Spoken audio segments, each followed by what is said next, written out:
Almost all my friends, or 9 out of 10, they don't really have a positive perception of Muslim.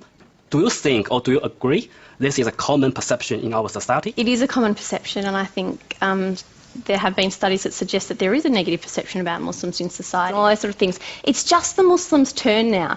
It's a pity that as Australians we haven't learned that... I think you're wrong. The suspicion that you say was, this is just what we're... Hi beautiful people, you're welcome. Hope you guys are doing great. My name is Bukumi. So this man challenges a Muslim about Islam in Australia. So this was his comment on Muslims and Islam generally, and this is how this Muslim man tackled this non-Muslim. Let's check it out. My question is actually to Susan. I'm sorry if I'm gonna make you uncomfortable. Almost all my friends, or 9 out of 10, they don't really have a positive perception of Muslim.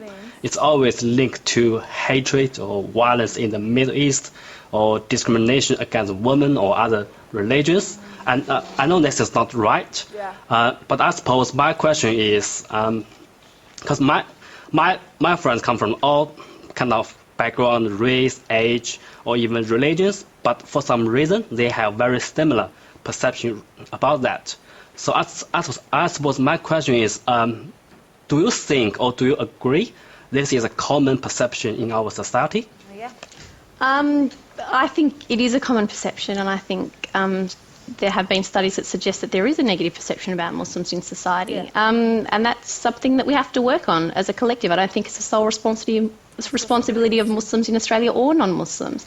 The easiest way for that to change is for your friends to actually get to know some Muslims and speak to them as human people, and move away from, you know, McDonald's journalism and that sort of thing, and taking their reports from certain newspapers and certain shows.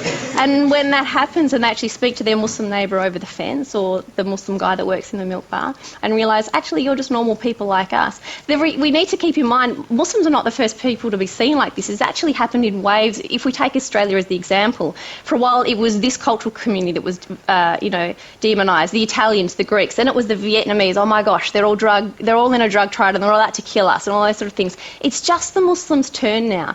It's a pity that as Australians we haven't learned that, you know, once we get to know each other, it's okay, and then we move on to the next group that we're worried about. I hope that it would finish with Muslims. It's just, I think if we can have some human interaction, a lot of those fears and misconceptions can change. Susan, can I just point out, when my father came here from Europe as a migrant, and then he started teaching immigrants like the Italians and Greeks, I think you're wrong. The suspicion that you say was, this is just what we're seeing, a similar version of what those immigrants faced, I think is completely wrong. That's ahistorical. It's not my experience of it.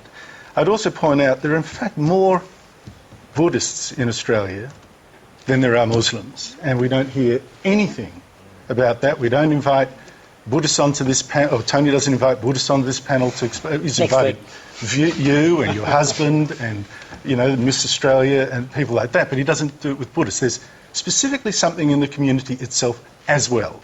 And I think, to be honest, you mentioned this yourself in an interview with the Malaysian Star newspaper only a couple of years ago, where you said, within the community, being a new convert from Christianity, you face the calls from within the community, you shouldn't do this, you shouldn't do that, you shouldn't make friends with people who weren't Muslim, and you should withdraw from society and everything that was haram. And you said this was a problem for you. And I think that's an acknowledgement that there is, in fact, a problem within the Muslim community, a rejection of strand, which is what makes this different. And I hate to be blunt. I hate to have all these people that jeering. It's true. Yes, I do. I'd rather you agree with me. Quick responses. The quick response would be absolutely there are people, a very small minority of people within the Muslim community that are reluctant to engage with the wider community. But this is more... There's a majority in this interview. Excuse me, I just read it again. The majority of Muslims reject friendships with... Well, I'm afraid Well, I'm afraid that's just not correct. Maybe your translation from the Malay is not... It's an English language newspaper. Yes, just very briefly. I think we're kidding ourselves if we think Australia is racked by any of the real strands of discord that you have in other countries. Of all the countries in the world, the Muslim Christian divide here is nothing. And that's the reality. When you travel in other parts of the world, it's nothing. The reason why there is a reflection, I don't think, is about much to do with what happens here. Sure, you get the odd person who does something silly. But you see, globally, there's this fight from the Wahhabists, from the militant stream, to take out one of the big Islamic societies. There's this fracture within Islam, whether it's Saudi Arabia, Pakistan, Indonesia. They're all the objectives of the Wahhabists. That's why there's a global battle going on to deal with the source of that in Afghanistan, and that's why some of that gets played back in Australia. Okay, look, some of our audience had their hands up for a while. Just take this gentleman down the front here. Just a comment for Andrew from a non-Caucasian. I'm a Muslim and I'm trying to practice, as I sometimes pray and I sometimes fast and I occasionally drink alcohol. So we are talking about we are talking about 1 billion people. We can't generalize like that. And again, just a comment that and the gentleman as well, the whole Taliban was created by American to oppose Russian. I mean, that was the whole start of the story, which built up to this issue. Of course, we should take responsibility. I agree with that. And we should basically clarify that what is the understanding that we have from Quran. But we can't just generalize like that. And please don't do that. You have the tool in the newspaper, and that's your responsibility. So please help. I've already said, for example, I've already said that Indonesia, for example, is a standing reproof to the idea that there is a common jihadist element. I mean, there are jihadist elements in Indonesia, but it's fundamentally democracy. Andrew, I'm going to have to get you to wrap up because we need... Oh, my goodness. So, I really love this discussion. This discussion was really interesting. This Muslim man actually threw a question out to them and said, why is it that Muslims are misunderstood in the society, and the way people see Muslims are different, and why is that people cannot just accept them? And and I love her answer. Like, everything has to do with, it has to start with the Muslims. That starts with the way you portray yourself matters. Even though you portray yourself really good, there's this mindset people have that Muslims are this, Muslims are that. So there's no way you can disabuse that mindset from them. But you can just be a good example out there. The ones that want to believe that Muslims are good will believe. The one that still doubts the Muslims, don't just hate on them. Keep showing to them that you guys, like, Muslims are of good behavior, they are not bad people, and the rest. And this man, Andrew Boats, was against the motion of the lady, what the lady said. He said, in Australia, there's more of Buddhism than, Islam. So anything that you guys are country now, it's the fault of the Muslims, because you can't just say that people are perceiving you to be like this. So if you are of good behavior, your religion is right, you guys, are really good, then it should show in your character. You should show in your, lifestyle. That's what he was trying to say, that it's not the fault of non-Muslim to actually have that mindset. It's because of the way people, Muslims portray themselves, and the way, and you know that most of these dangerous acts that happen is because of the way people dress. I always hear that most of them they are not Muslims. They behave to be Muslims by dressing like them.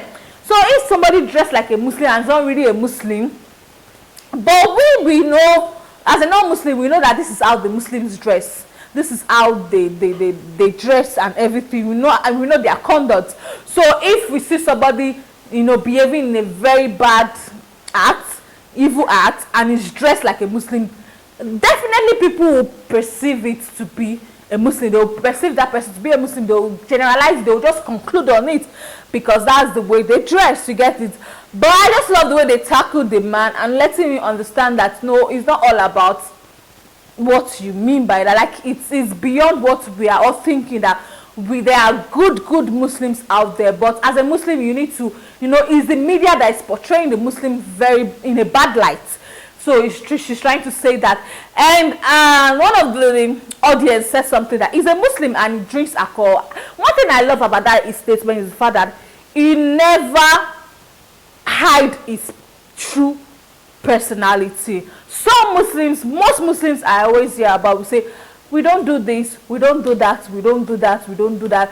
And you now look as if generally Muslims are pure.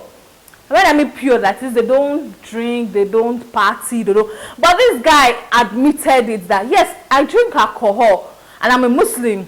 I love his courage about that before he now gave his own points on Islam. And that's what I just wanted to point out, that, you know, you can be in a religion and your lifestyle might not really be perfect, but that doesn't mean you don't love God. You still love God. It's just that maybe you have a weakness in you, or you have a bad habit, or you are addicted to something, you're still working on yourself. Why some, yeah, it's part of them, but it's not something they want to do. But they find themselves doing what is not pleasing to Allah, is not pleasing to God. But that was a beautiful conversation. Let me know your point of view regarding this video. Thank you so much for watching. Let me drop your comments in the box. You know, like, share, and comment. I'll see you guys in the next one.